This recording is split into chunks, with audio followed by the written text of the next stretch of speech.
ذرا سوچئے، ایک ایسی سلطنت جو 600 سال سے بھی زیادہ عرصے تک 3 برے اعظموں پر راج کرتی رہی۔ سلطنت عثمانیہ صرف ایک بہت بڑی فوجی طاقت ہی نہیں تھی، بلکہ اپنے آپ میں ایک انتظامی عجوبہ تھا۔ تو آج ہم اسی نظام کی پرتیں کھولیں گے جس نے اسے تاریخ کی سب سے کامیاب اور دیرپا سلطنتوں میں سے ایک بنایا۔ تو سب سے بڑا سوال یہی اٹھتا ہے کہ آخر یہ ممکن کیسے ہوا؟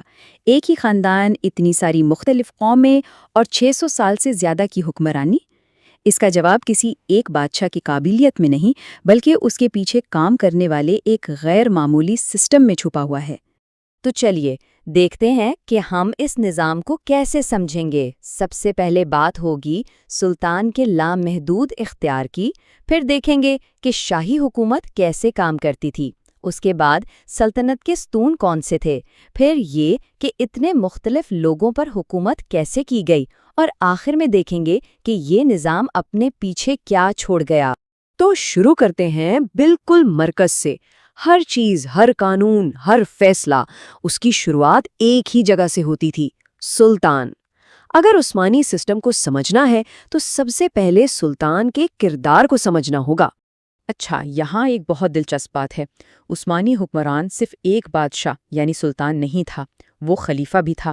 اب سلطان کا مطلب ہے دنیاوی حکمران، ریاست کا سربراہ، اور خلیفہ کا مطلب ہے پوری مسلم دنیا کا روحانی لیڈر۔ جب یہ دونوں طاقتیں ایک ہی شخص میں جمع ہو جائیں تو آپ سوچ سکتے ہیں کہ اس کا اختیار کتنا زیادہ ہوگا۔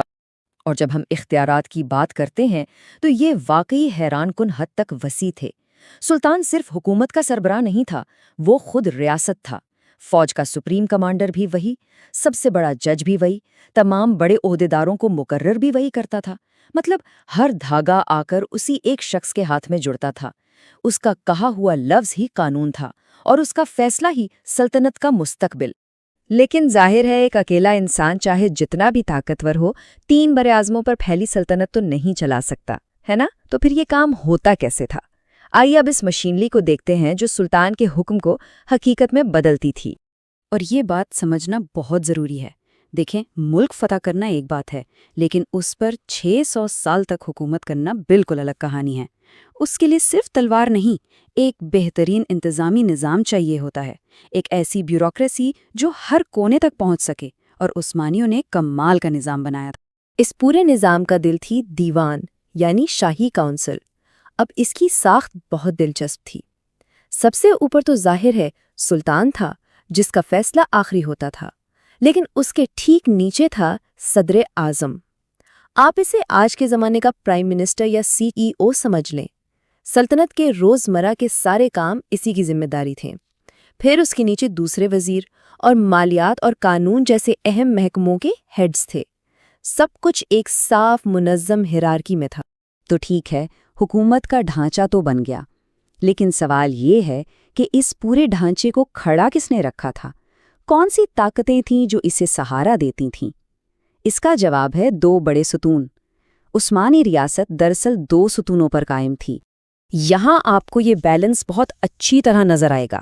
ایک طرف تھا عسکری طبقہ، یعنی فوج، یعنی چری سپاہی، جن کا کام تھا سلطنت کی حفاظت کرنا اور اسے پھیلانا، اور دوسری طرف تھا علماء کا طبقہ، یعنی قاضی، مفتی، اساتذہ، جو اسلامی قانون، تعلیم اور انصاف کے نظام کو چلاتے تھے۔ تو ایک کے پاس تھی تلوار کی طاقت اور دوسرے کے پاس علم اور قانون کی، اور سلطنت کا استحکام اسی زبردست توازن پر منحصر تھا۔ اب آتے ہیں ایک اور بہت بڑے چیلنج کی طرف۔ سلطنت عثمانیہ کوئی ایک قوم کی ریاست نہیں تھی۔ اس میں مسلمان تھے، عیسائی تھے، یہودی تھے، الگ الگ زبانیں بولنے والے، الگ الگ ثقافتوں کے لوگ۔ تو سوال یہ تھا کہ ان سب کو ایک ساتھ کیسے رکھا جائے؟ عثمانیوں نے اتنی بڑی ڈائیورسٹی کو مینج کیسے کیا؟ اور اس کا جواب تھا ایک بہت ہی شاندار سسٹم جسے ملت نظام کہتے تھے۔ یہ زبردستی سب کو ایک جیسا بنانے کی کوشش نہیں تھی، بلکہ یہ ایک بہت ہی پریکٹیکل حل تھا۔ اس سسٹم میں کیا ہوتا تھا کہ ہر غیر مسلم مذہبی کمیونٹی کو ایک الگ ملت یا قوم مانا جاتا تھا، اور ہر ملت کو اپنے اندرونی معاملات جیسے شادی، طلاق، وراثت اپنے مذہبی قوانین کے مطابق چلانے کی پوری آزادی تھی۔ ان کا اپنا لیڈر ہوتا تھا جو براہ راست سلطان کو جواب دہ ہوتا تھا۔ سلطنت میں بڑی ملتیں یونانی آرتھوڈاکس، آرمینیائی اور یہودی کمیونٹیز کی تھیں۔ اب ملت نظام کا کمال یہ تھا کہ اس سے برداشت کرنے کا نام نہیں تھا۔ اس نے ان کمیونٹیز کو اپنی زبان، اپنی ثقافت اور اپنے مذہب کو زندہ رکھنے کا اختیار دیا۔ اور اس سے کیا ہوا؟ سلطنت میں ایک امن قائم ہوا، ایک استحکام آیا۔